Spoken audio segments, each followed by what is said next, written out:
Hello everyone, this is CJNovo992 and today we're back from the brand new video. A video that I'm not really sure how is going to be received by a lot of people that's currently tuning in to today's video, because we all know what we're here to talk about. We're here to talk about Rangers 0, Manchester United 2. But again, it's not the traditional breakdown of the games, it's not a traditional recap. We're not going to go minute by minute, play by play in terms of the overall game, because the end result in pre-season games never really matters, so it doesn't bother me going ahead and losing them. But what I want to see is progression. I want to see us getting sharper, I want to see us getting fitter, and I want to see the patterns they play improving a week per week, game by game. So in 14 days, when we kick off our domestic campaign away to Tynecastle, we are at the stage we are ready to not get our pants pulled down and shocked like we were last season. Do you remember how poor last year's pre-season was? Do you remember me sitting in my car saying, something's wrong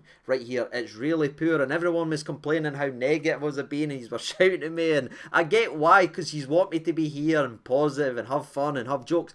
I want to be doing that too, but I sat here last year and said something felt wrong and it just wasn't good enough. We limped from pre-season game to pre-season game and ended up getting embarrassed with that performance at Rugby Park. But this year feels a little bit different. Despite me seeing some positives in terms of the overall game versus Ajax, we could have lost that by 4 or 5 goals, and that's no something you can take away being a Rangers fan. You know what I mean? Oh, we could have got beat by 4 or 5. Is that what we celebrate? Is that where our standards are from? But again, I saw some important patterns they play. I saw some people showing their potential. So all I wanted for this game right here is no an end result. I wasn't bothered about that, but I wanted to see a progression. I wanted to see a step in the right direction. But for me, and I know this might be very controversial, but I thought it was a step back, as I thought that the day was rough. And look, I'm not meaning to sound like a dog when the door goes or anything like that, but it was rough, ladies and gentlemen. And yes, I know that it's just pre-season, I know it's supposed to be that, but I want to see progression. I want to see us building towards something.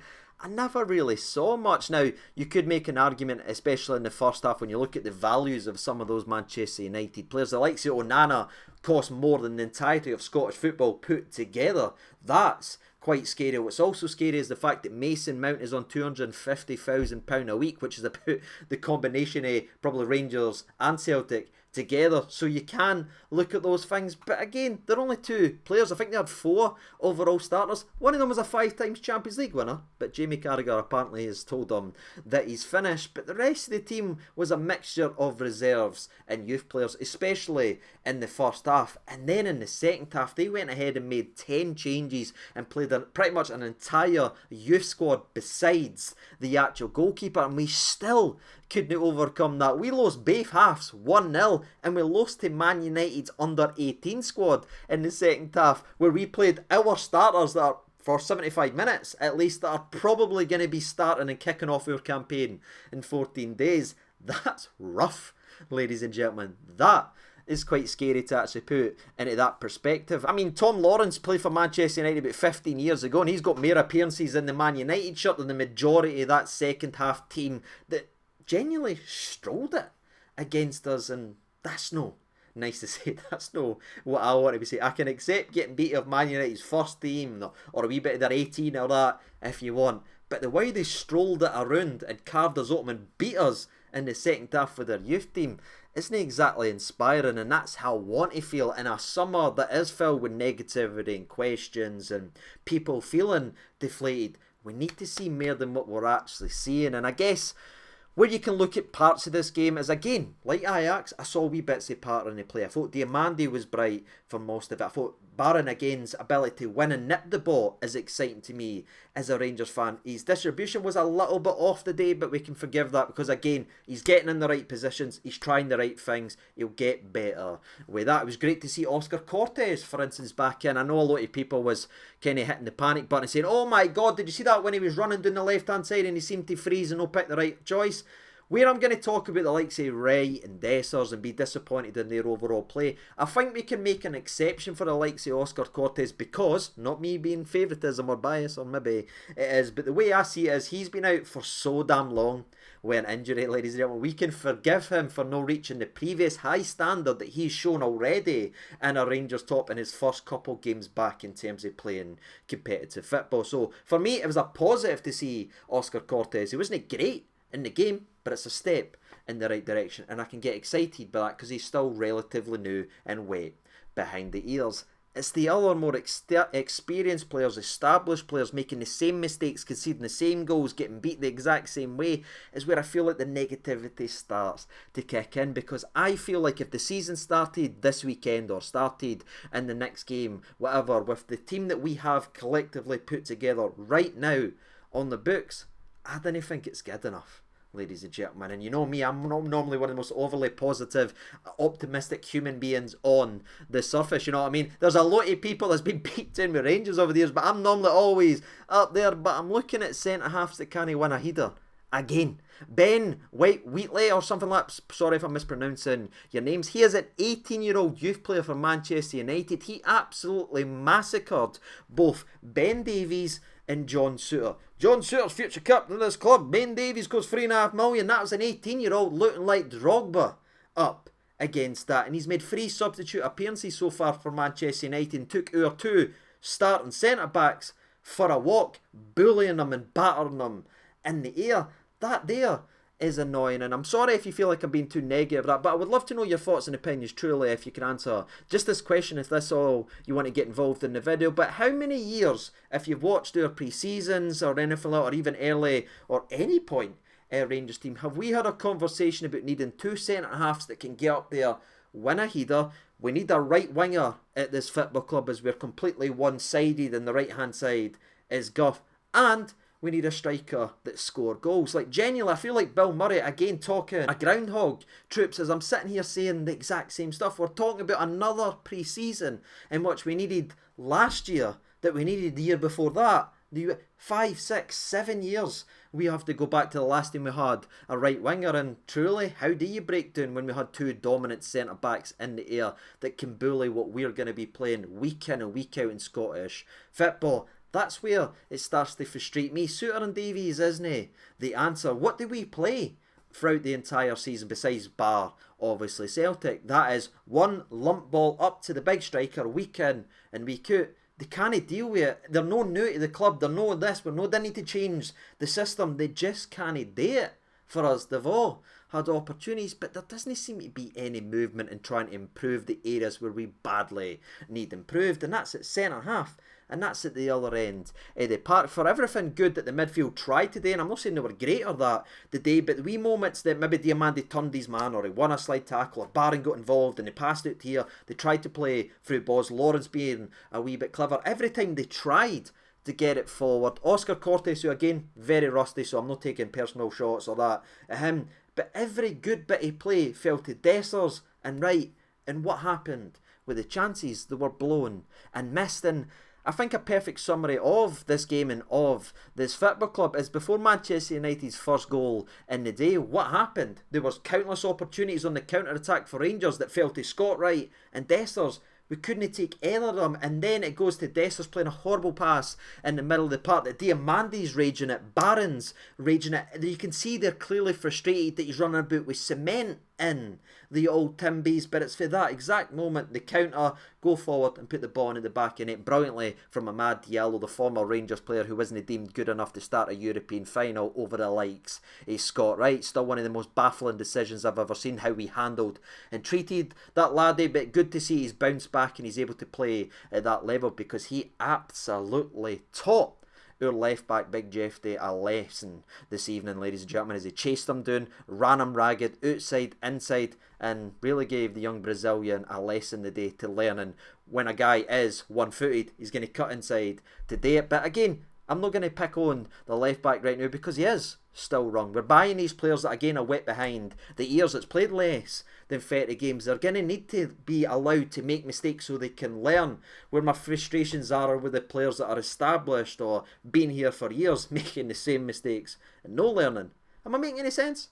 Probably no, but that's how I feel. But again, I feel like I could be a lot more negative here and break down more aspects, but I'm not really wanting to do that today because again, it is pre-season and that's what I'm going to try and trick myself mentally instead of ignoring the problems that's always there. I'm just going to look right here for a minute and lean into that. And I guess what I can take from it is the window is still open, ladies and gentlemen, and I think after that game of football, after getting strolled over by not only the reserves in Manchester United, but the youth team in Manchester United, I think it should be clear to everyone, not only just the fans who has had their eyes open for a long time now, if we're honest, it shouldn't be just clear to the manager or the staff. I'm talking about everybody in the building, no matter how big their office is or how fancy their computers are, it should be clear to everyone associated with Rangers that this team needs an injection of quality, both at the back and up front, because it simply isn't good enough. You're talking about a £60 million carrot dangled in front of this team in terms of qualifications, in terms of the Champions League. You know how important that is for the football club and improving the quality of this football club, both on and off the park. That's what's dangling in front of us if we can win this playoff. But you sit back and you look at the quality of the squad. Is that good enough?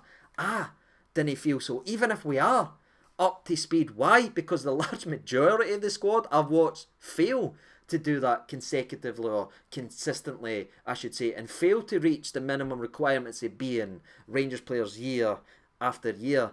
So that's how I feel. The biggest blessing that this game should be shown, getting run over by the youth team in Manchester United, is we need an injection of quality. It is 14 days until the opening day of the domestic season. Get the chequebook out, get the duffers out, and get some players in. Now, I know that's a lot easier said than done because we've already seen it. We're trying to move players on. We're accepting bids for players, but they're just rejecting it because they're not getting their contracts either respected in terms of their wages at other clubs, because we have vastly overplayed for a lot of our players. The work that's been done off the field to damage on the field is honestly terrifying. We really need people in and around the football club that's actually been around football, that maybe just doesn't just love Rangers. We need to get away for that. We need people with experience in the roles to stop giving duffers these crazy contracts that we can't move on. We've already heard links and rumours and reports that this player's been accepted, Desser's bid's accepted, but he's rejected. That nobody's wanting to reach Lammers' wage demands. That's why he's playing with the reserves team. We keep hearing all that, but I guess that takes me to my overall point and something I've talked about a lot this summer. Get a CEO in that knows what he's doing and make the decisions and steps forward that we actually can. I genuinely feel rotten for Clement being in the position that he actually is, but again, Clement's also starting the likes of Dessers and starting the likes of Scotty Wright and building them up to go again, and maybe making mistakes that previous people's already made at this football club in terms of managers, putting in players that won't be able to give you what you need to be a successful Rangers manager throughout a season. So hopefully he does learn his lesson. I think he is making it as clear as possible. He does need attacking quality both on the right wing and in the striking position, but again, that's all dependent on these players actually leaving. You know how I feel about Dessers. It's up, it's down, it's shaking it all about. But even when Dessers was disappointing in games, he still tried really hard and he worked his arse off and everything like that. But it doesn't even look like he's doing that now. He's genuinely running in cement, and he was pathetic the day. I'll just call it. I thought he was absolutely garbage the day. His touch, his attitude, the way he was arguing with the players all the time, moaning when he overhits a free pass that should have resulted in a goal. He's then screaming at Rabi for making a 60-yard sprint. I didn't like any of that. That needs to be addressed. If he's no our starter, make it clear to him and stop giving him any minutes, because it's just creating a mess at this football club where we want him out. Oh, but he's playing, so he's going to stay because no one else is going to pay him. It needs to be addressed. It's a bit of a mess right now, and that's overall how I'm feeling regarding the actual starting 11. I don't like the centre backs. I've made that clear for a long time. I don't like us going forward. I'm actually encouraged by the midfield, believe it or not. I think Barron Diamande could end up being something the more they end up playing. Lawrence is a different one for me. He strikes the ball beautifully, man. And if we had a striker that hit the ball so cleanly as him, we'd be laughing. His name's Lawrence Shankland, but we're never going to go there. But it's another one for me. I've not really got much faith or stock in because of how he performed during the down tool period of last season where we folded like a deck chair, and I thought he was absolutely rotten in the last couple of Old Firms. But again, maybe this freedom now in terms of the set pieces, he's been allowed to take set pieces, like his imagination with a wee quick free kick to then hit it for 30 yards. I know it never hit the target, but I didn't mind it. Is it something a little bit different? And I did see difference in terms of the set pieces, the likes of Hefty taking in swinging corners because Tavernier doesn't need to take everything anymore. That's where I get excited, because it's fresh ideas and fresh inputs, and that's what I want to see, because the tried and tested stuff we've been doing year after year, Disney work. We need our defence to learn how to defend, and we need our attack to be an area that's going to bring the goals, you know what I mean? The days of the high scoring defender looks like it's going to be over, as Tavernier will be moving on very, very shortly. It's on Clement now to get the players, and it's on the board to give Clement the players that's going to fill that void, and actually have our strikers and wingers pitching in with goals, especially the winger position. I know every paper's linking us with this guy and this guy, and it remains to be seen if any of them are actually true. I genuinely don't think it is. But we need an injection of quality, because it's no there. But again, our hands are tied behind our back. It's about moving these players on, and I can only hope over the next 14 days there is a lot of movement, because that team, their troops, for me, needs a lot of work. But that's probably all I'm really going to say, because I feel like I wish I could just say, it's pre-season, it was ugly, it was rough, but hopefully it's better next week, and I could just vanish into a puffy smoke. That's how I feel. I feel like the more you talk about this game and the more you break it down, the worse and more negative you actually sound. And again, I didn't want to actually do that, but I'm sitting looking at us play the starting 11 for 75 minutes. It's going to be starting and kicking off our league campaign to try and win some silverware against youth and reserve players and get beat 1-0 in both half. For me, it's not good enough. There's not much we can do as fans but hope and pray it gets a hell of a lot better in 14 days. The bells are ringing. The football club ignored it last summer. Everyone ignored it last summer.